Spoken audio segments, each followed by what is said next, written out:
Thank you all for coming out to the first PP Awards. I'm JJ. And I'm Meg. We'll be your hosts for tonight's event. 2022 was a long year, with a lot of movies, shows, and video games coming out. We'll be showcasing the best of the best here tonight. Through a series of polls taken up by the Press Play crew, we were able to find out what reigned supreme this year. First things first, let's kick off the night with the PP Award for Best Nintendo Game. The Switch had many games grace its market this year, but we nominated 4 games that we think bring out the best of the console. The first game we have is Pokemon Legends Arceus, the game which revolutionized the franchise and brought hope to the future of Pokemon. We also have Kirby and the Forgotten Land, a modernized adventure that teased fans with the possibility of an open-world story, turned out to be another amazing platformer. The third nominee is Mario & Rabbids Sparks of Hope, the newest Nintendo game to come for the Switch, and this recording. And last but certainly not least, we have Splatoon 3, the hotly anticipated third installment to the Squid Kids series. And the winner for Best Nintendo Game is...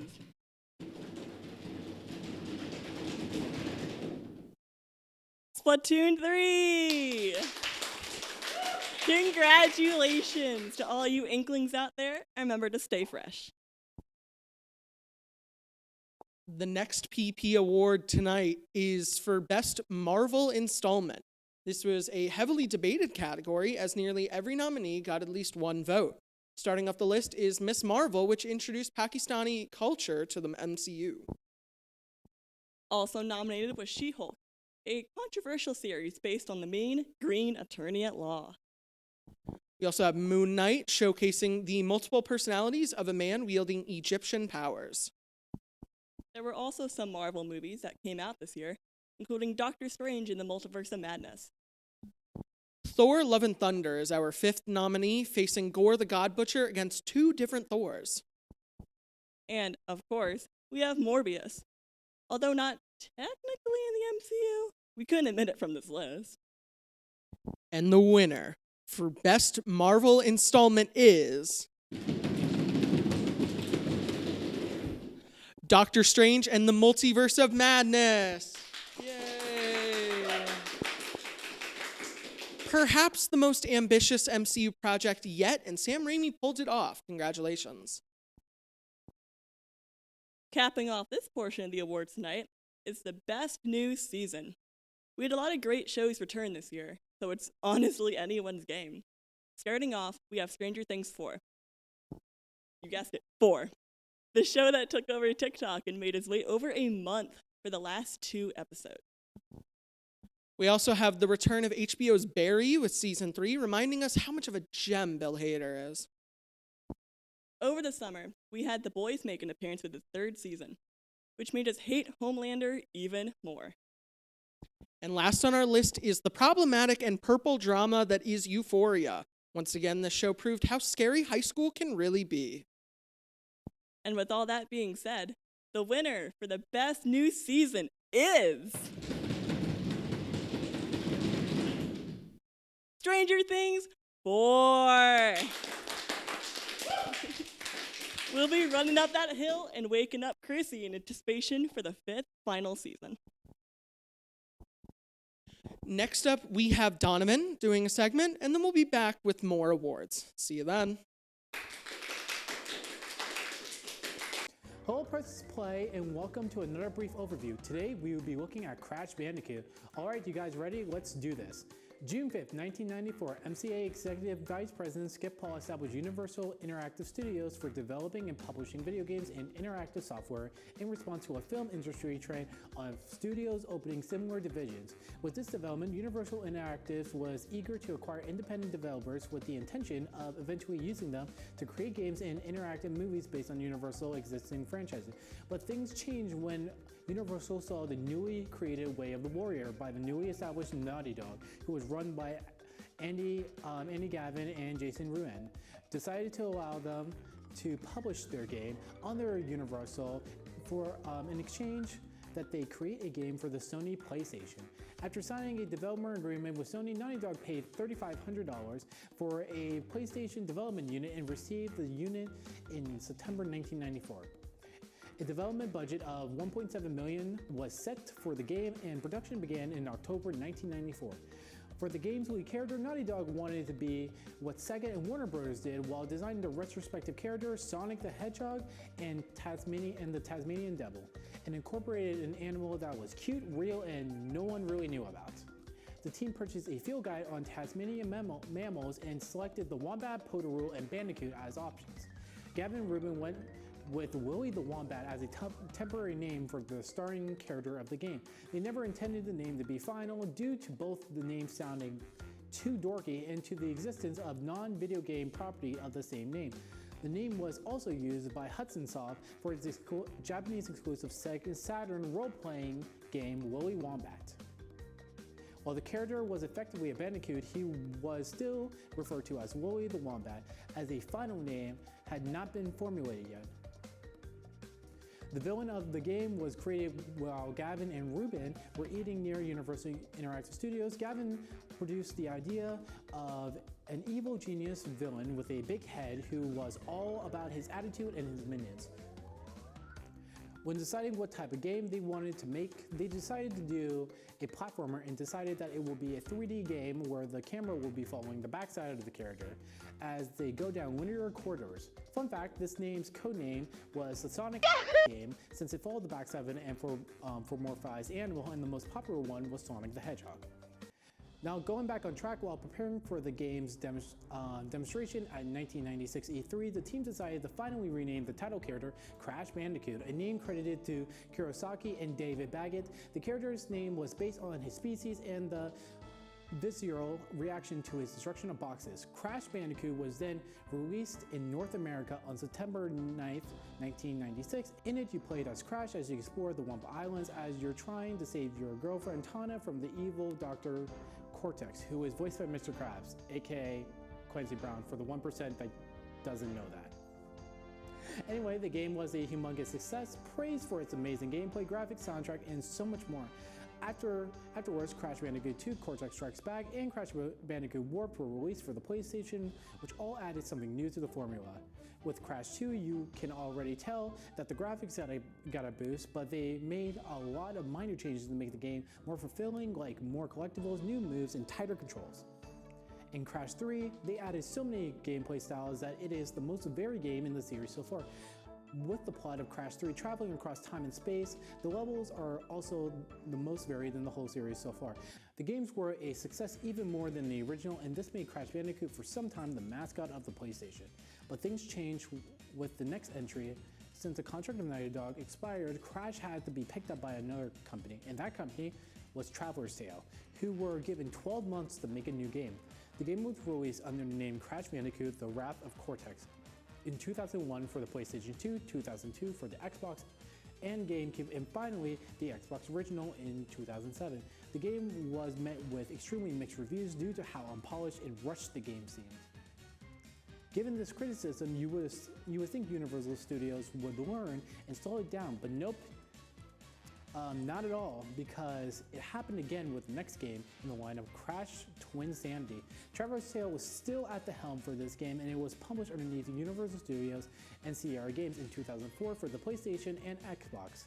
The team decided to make this next game an open world collectathon instead of the classic formula they had been using since day one. The game was met with mixed to positive reviews, more so than the previous one, but it is just littered with bugs and glitches that can make the game sometimes unplayable. But even still, it was still more enjoyable than the previous one. With the results being nothing they expected, Universal decided to put Crash down for about 3 years, where they decided to make his next adventure into a beat 'em up like God of War and Bayonetta. The result was Crash of the Titans in 2007 and Crash Mind Over Mutant in 2008 on the PlayStation 2, Xbox 360, Game Boy Advance, Wii, PSP, and Nintendo DS. The games were nothing special, just baby's first beat 'em up, and the scores clearly reflects the finished product, scoring mixed to low review scores. Currently, fans at the time were in disarray at the Bandicoot's latest installments, and it did not help that there was almost a 10-year drought before they finally got a new game, a remastered Crash Bandicoot: The Insane Trilogy. Released in 2007 for the PlayStation 4 and 2008 for the Nintendo Switch, Xbox One, and PC, the game was a compilation of the first three games built from the ground up with beautiful graphics, a remastered soundtrack, some new levels added on top of a brand new level. And who do we have to thank for this glorious remake? Activision. They did a wonderful job with this remake, and they put Crash back on the map. Finally, in 2020, we saw the release of a brand new Crash Bandicoot game called Crash Bandicoot. It's about time.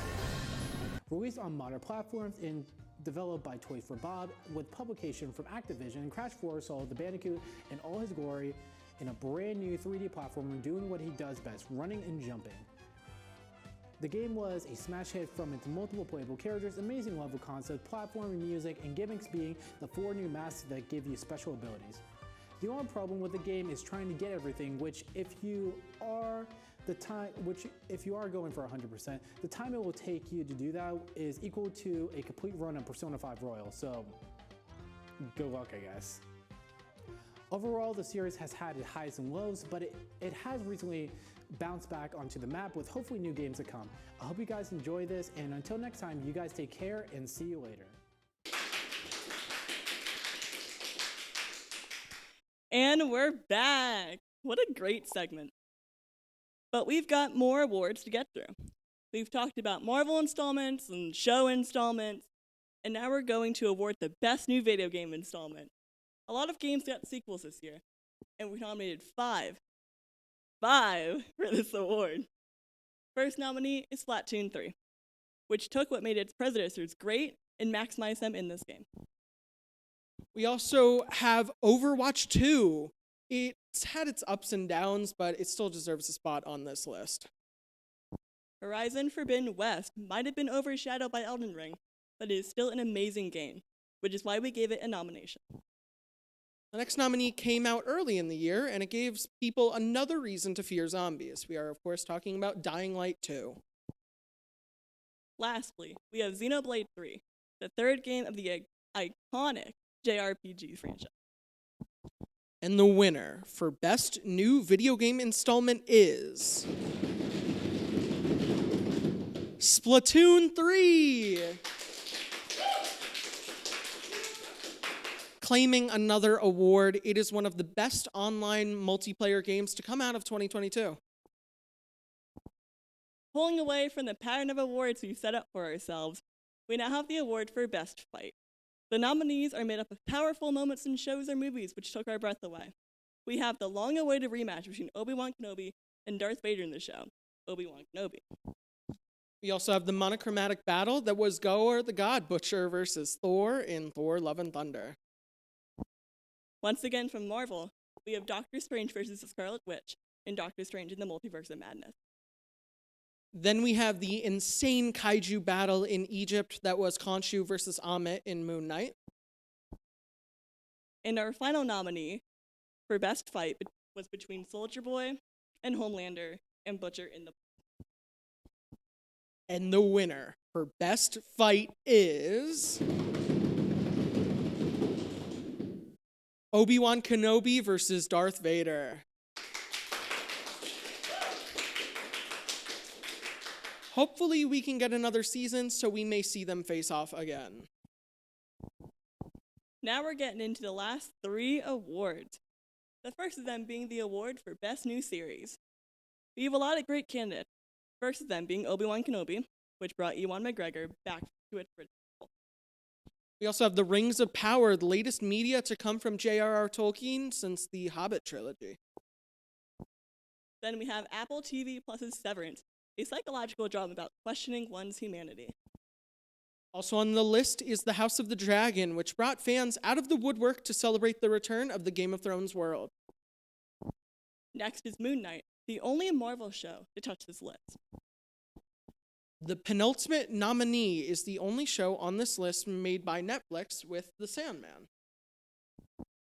And the last nominee is Our Flag Means Death, which we reacted to last season here on Press Play. And the winner for Best New Series is Obi-Wan Kenobi. Which goes to show you don't need Baby Yoda to make a great Star Wars show. We have 2 more awards to present tonight. But first, the cast of Press Play will be playing Kahoot. Stay tuned for that. Hello, Press Play. I'm Carson Zadroga. I hope you're having a great day, and I hope you are enjoying this special show today. We are going to be doing Kahoot. Now, I have some wonderful contestants Don't let 'em lie here to you. today. Please, I haven't seen my family week. introduce yourselves, contestants. I couldn't say this nonchalant. I am JJ. I'm Donovan. I'm here not under consent. I'm Noah. He's definitely holding me hostage. Hi, I'm Justin. I don't know how I got here. They made me put my name in as local goblin. Hi, I'm Andrew. I'm forced here against my will. I'm Hunter. I have not seen daylight in months. If you see my family, please tell them I'm here. I don't know where this is, but I'm in some kind of TV studio. All right, we are going to get started now. This is about movies and video games. Whoever loses gets a nice surprise. First question. What Nintendo game came out on March 25th, 2022? No one peek. Wait. No one peek. I believe I pressed the wrong answer. Okay, yeah. I- Yep, the answer is Kirby and the Forgotten Land. Here, it All had right. that funny goofy So mouthful. the people on top Spoiler so far alert. is Jota. That's me. Then we got Tommy Nook and then Donnie. Who's Tom Nook? All right, true or false? Lightyear was a box office success. I'm talking about the animated movie. I got this one in the bag. Well, it wasn't just that. The movie also just wasn't very good. I'm gonna be honest. I worked at a theater when it came out. Within like a week, every showing of Lightyear was empty. You could say it was a dark year for Pixar. Oh! Who does Chris Pratt play in Jurassic Park World Dominion? Mario. Using the Force. Right. It's So the JJ, Force. JJ's still in the lead. Right? But Tommy Nook's on fire. All right, kiddos. What was the highest grossing animated film of 2022? Well, it's Was definitely it Lightyear. Lightyear? Yeah. Everyone got that right. Unfortunately, it's Minions: Rise of Gru. What Fantastic Four member, that's not supposed to say member, was in Doctor Strange in the Multi-Universe of Madness? The multi-universe. Oh wait, I know this one because there were a bunch Mr. of memes Fantastic, about there it. we go. Yeah. Smartest man alive. Okay. JJ's still in the lead. Yeah, but me and you, man. Yeah. What 4 superheroes were in the team Justice Society of America in the movie never Black saw Adam? this. Wait, why is Adam Smasher in the correct? Adam Smasher is a character in Black Adam. He smashes Adam. But is he a character in the Team Justice Society of America? Wait, Yes, wouldn't in it the be? movie. It's Is- Atom, like I the was gonna science say, thing. isn't it ATO? Wouldn't it be ATOM? Yes. That's the cyberpunk character. Watch Animation Nation for more cyberpunk references. Yeah. Yeah. AKA we haven't done one yet. No. SpongeBob beat Tommy Nook. What Call of Duty game is coming out this year? Hunter knows this! Is it Modern Warfare 2, Black Ops 2, Advanced Warfare, or Cold War 2? Oh, Modern Warfare. Black Ops 2. I'm Modelo. disappointed. Me, because Two I don't people got know. I Black thought Ops Modern Warfare 2 was already out. No. True or It's false? Modern Warfare. Top Gun Maverick is currently the highest grossing film of 2022.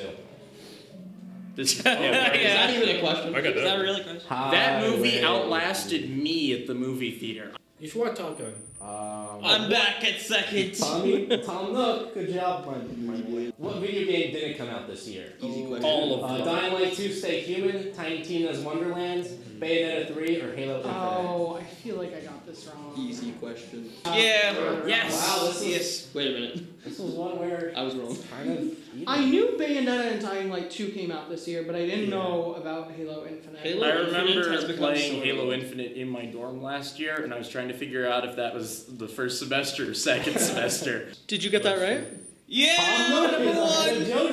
JoJo. Oh no. Does the tornado copy ability appear in Kirby and the Forgotten Land? I don't. I don't I know. have never played Kirby in my life.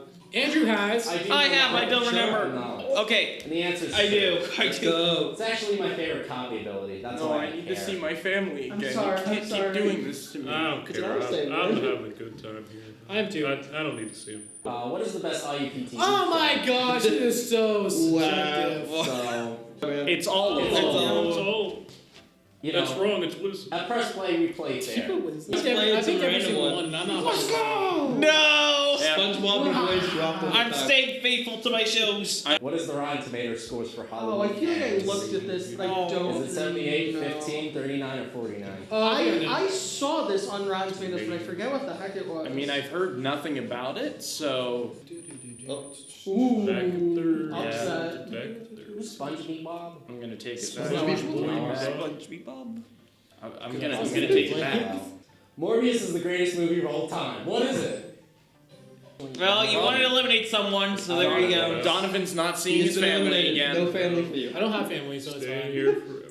What historical movie came out this year? Oh. Was it Oppenheimer, Belfast, Lincoln, or Till? Ooh, I don't know if Belfast Oh, came I out think I this know. year. I know this. Because it What? was in the Oscars, but I don't know if it came out this year. Yeah. Wait, Till came out this year? Yeah. I guess. Yeah, Oh, I've been seeing no. trailers for it lately. I've been seeing trailers. Did you not know that?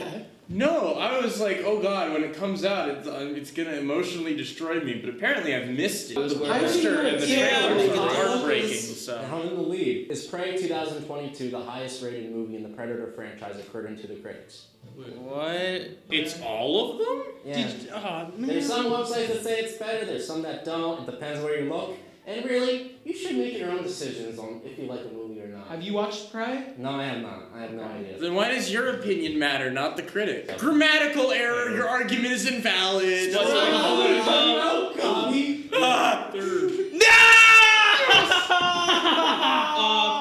Who's gonna win? Who's gonna win? Yes. I like how you guys teared the show for a reason. I got 4. I blame Carson for this. Alright, so 3 of you get to see your families again. Good job, everyone. Thank you. Yeah, thanks. So yeah, that was Press Play's, I think, very first Kahoot, was it? Yeah. Yeah, it was. Yep. You know, so I hope everyone has a great and wonderful weekend. And, you know, have a very safe weekend too. Everybody say goodbye. Play Splatfest. Make clear decisions. Endanger your safety. Don't get to endanger yourself, everybody. I won. I think Justin's gonna die.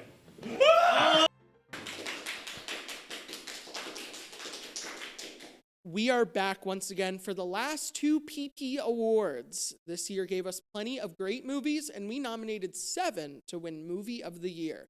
Our first nominee is Top Gun Maverick, a surprising sequel that had every man want to grow a mustache. We also have something in the way, and that something is The Batman. If you recall from last season, we did a skit about the movie, and I think we got pretty close to the actual thing. Alongside that is Everything, Everywhere, All at Once, a trippy and artistic film that snuck up on us. Then we have Jordan Peele's alien flick Nope, which remind us to always get the shot. And of course, we couldn't have this list without mentioning the unbearable weight of massive talent, Nicolas Cage's magnum opus.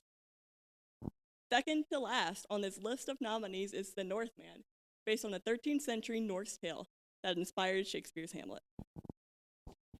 And because horror movies never get much love at the Oscars, we have X, a creative film with an iconic final girl. And the winner for Movie of the Year is The Batman. We're going to try our best to edit Nirvana in right now.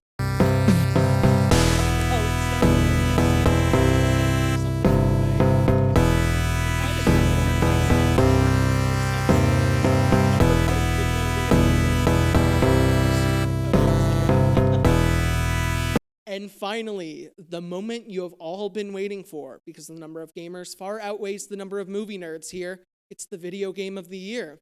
With so many great games to come out this year on each platform, it was hard to pick a winner. In fact, we had a tie for first up until the very end of the poll. The first game we have is the only indie game on this list with Neon White. From what I've heard from Billy, it's pretty good. Shout out to Billy. We also have LEGO Star Wars, The Skywalker Saga, which may have been the best remake of a game to date. Hopefully it sets the trend, and we'll get more LEGO Batman remakes in the near future. So bad.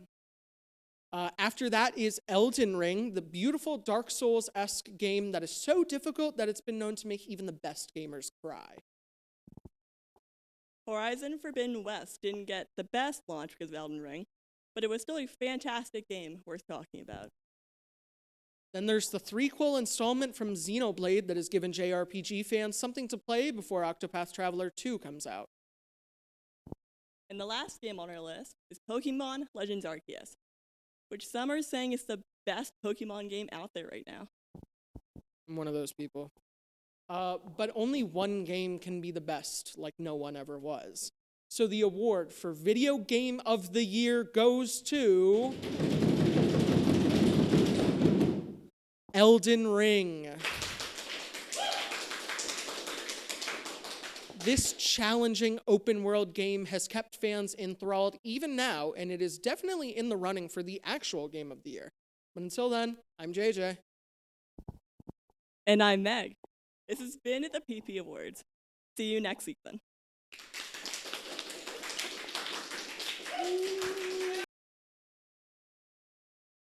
I won Kahoot, and that's all that matters. My happiness is all that matters.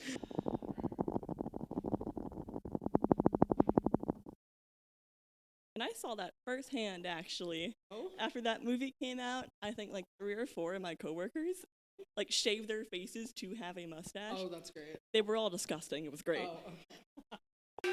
Skip it about bad. BB. Skinny and bottom bottom.